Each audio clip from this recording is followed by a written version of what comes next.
Sejam muito bem-vindos, pessoal, a mais um vídeo. E terminou agora o jogo do Corinthians e Avaí. Na verdade, Avaí e Corinthians, lá em Florianópolis, né, na ressacada. A gente sabe que o Avaí é um time forte, tem tirado pontos de alguns times, inclusive times grandes ali, tem feito partidas muito bem taticamente, né, muito bem estrategicamente montada. E agora o Corinthians depende, esse resultado, esse empate para o Corinthians fica um pouco amargo, porque ele depende agora do desenrolar, do desfecho do jogo amanhã de Palmeiras e Goiás. A gente não sabe ainda como o Palmeiras vai entrar em campo, se o Abel Ferreira vai vir com força máxima ou não, porque a gente sabe que na quarta-feira existe uma Libertadores e um jogo complicado com o Atlético, então eu acredito que o Palmeiras ele faça um misto, né? Então o Corinthians ainda tem chance de continuar aí na cola do Palmeiras, porque quando o Palmeiras joga com um time misto, a gente sabe que o desempenho não é o mesmo. Mas falando mais especificamente do jogo do Corinthians, é aquele jogo que a gente já imaginava o que ia acontecer ali no primeiro tempo. O Avaí entra com bastante posse de bola, com uma marcação bem ajustada, né, aquele 4-3-3 clássico, tentando tirar os espaços do meio do Corinthians, tentando evitar os setores de criação do Corinthians, e ele consegue fazer isso muito bem, além de fazer isso, o Avaí também consegue ser mais intenso e mais incisivo nas suas jogadas ofensivas. O Avaí jogava no primeiro tempo muito pela direita, e muitas vezes o Fábio Santos acabava cedendo espaço ali pro Portner, né? Potker, enfim, eu não vou lembrar o sobrenome dele, mas você sabe quem que é esse jogador do Avaí, é um dos principais, né, armadores ali do Avaí, um dos principais condutores das jogadas ofensivas do Avaí. Ele acabava tendo bastante liberdade para fluir ali, ele continuava sempre incomodando as jogadas pela direita. Então o Avaí fez uma partida muito boa, uma partida muito acima da média no primeiro tempo, e até que em um lance onde justamente o Potker ia pela lateral avançando, o Balbuena acaba fazendo uma falta, e aí é o pênalti para o Avaí. Antes do pênalti não tinha acontecido muita coisa, embora o Avaí chegasse com mais intensidade, avançasse com mais intensidade ofensiva no Corinthians, não chegava assim a grandes riscos de gol. Era uma outra jogada, uma do Avaí aqui, outra do Corinthians ali, que acabava exigindo alguma defesa. Mas o que preocupava era a marcação, era mais ali a disposição das equipes, porque às vezes o Corinthians fazia a linha de 5 no começo para tentar conter a intensidade maior do Avaí de começo de jogo, mas depois ele reformulava isso, ele tirava as linhas de 5. Só que muitas vezes nessa questão de... É por isso que é muito difícil você às vezes jogar com uma formação dinâmica, mas a maioria dos jogos hoje em dia você tem que entrar com formação dinâmica.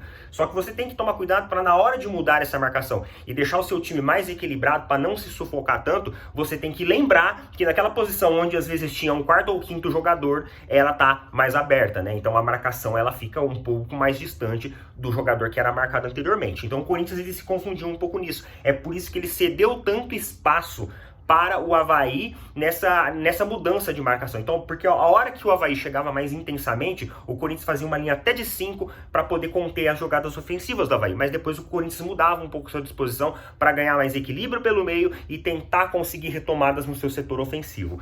Resumindo, o Avaí fez o gol, um gol até merecido, realmente a jogada foi um pênalti mesmo, foi um gol até merecido, porém o resultado terminava ali 1-0, Então 1-0 para o Avaí, onde o Avaí tinha mais posse de bola. Corinthians errando muito passe no começo do jogo, no primeiro tempo, as suas jogadas não davam muito certo, sempre tinha um jogador do Avaí para interceptar, insistia muito em jogadas pelo lado esquerdo, e o lado esquerdo, cara, não estava entrando. Corinthians trabalhou muito pouco do lado direito no primeiro tempo, isso acabou também custando. Eu não sei porquê, O Palmeiras também tem essa mania. Os caras investem de um lado e esquecem de tentar outras maneiras ali, pelo meio ou pelo lado direito. Então o Corinthians jogou muito na sua esquerda, e já o Avaí se deu muito bem jogando pela direita.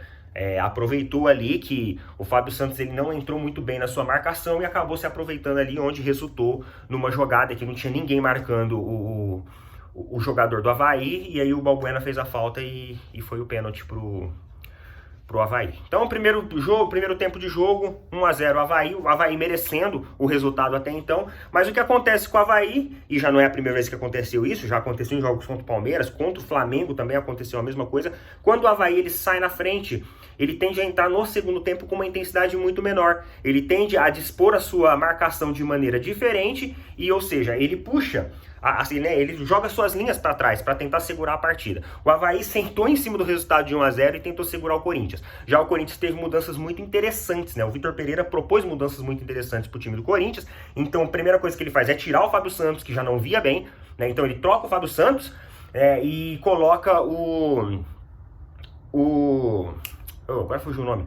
O Yuri Alberto. E coloca o Yuri Alberto. Aí, né, sempre tem aquele comentário, né? O comentarista até falou lá no Premier, né? Ah, mas o Vitor Pereira já disse que não adianta jogar com o Yuri Alberto e o Roger Guedes. Sim, só que ele não tem Adson, ele não tem William, então ele não tinha muitas outras opções. Então ele mexeu da maneira que dava. Mais tarde também ele faz outras mudanças, né? O Renato Augusto volta, depois de 13 partidas fora, o Renato Augusto volta a jogar. O Fausto Vera também entra, sai o Juliano, entra o Fausto Vera. E o time do Corinthians, desde o começo do segundo tempo até o final, mostra muita intensidade. Na verdade, o Corinthians era para ter jogado daquela maneira. Só que além das substituições que o Vitor Pereira fez, ele muda também um pouco o esquema tático do Corinthians. E traz um esquema tático que o time do Corinthians conhece mais, que já era acostumado a jogar em jogos aí anteriores. E aí o Corinthians traz mais familiaridade, consegue melhorar muito o seu meio-campo, melhora muito as suas jogadas pelas laterais e consegue ser mais intenso ofensivamente em cima do Avaí. Domina completamente o Avaí. O Avaí tenta sair, tenta dar resposta alterando o seu esquema tático, só que é um esquema tático mais defensivo. E adotou um esquema tático mais defensivo. O Corinthians ajustando a sua marcação pelo meio, melhorando os seus setores de criação pelas laterais, o Corinthians consegue dar oxigenar muito o seu setor ofensivo e melhora consideravelmente na partida. Consideravelmente a ponto um palmeirense chegar a um ponto do jogo e falar assim, não, o Corinthians merece, cara, joga um gol de empate. Merece um gol de empate e quiçá uma virada. E aí, não demora muito para que o Corinthians ali numa bola parada, né, cobrança de escanteio, uma cobrança do Renato Augusto, né, pô, o cara... Renato Augusto é um jogador muito bom, galera, tipo assim, muito bom mesmo. Ele, no seu primeiro jogo, ele já mostra ali uma inteligência tática muito grande em distribuir as jogadas, ele tem uma cobrança muito boa também, ele cobra o escanteio certinho, aquele escanteio venenoso, né, a la Scarpa, e aí o Balbuena coloca a bola para dentro da rede, se redimindo. Então ali o Balbuena encontra a sua redenção quando faz o gol de empate do Corinthians. E aí começa Roger Guedes e Yuri Alberto. Yuri Alberto entra jogando muito bem também, o time do Corinthians realmente ganha fôlego, ganha intensividade, ganha velocidade e começa a bombardear a área do Avaí. O Avaí ele fica completamente neutralizado.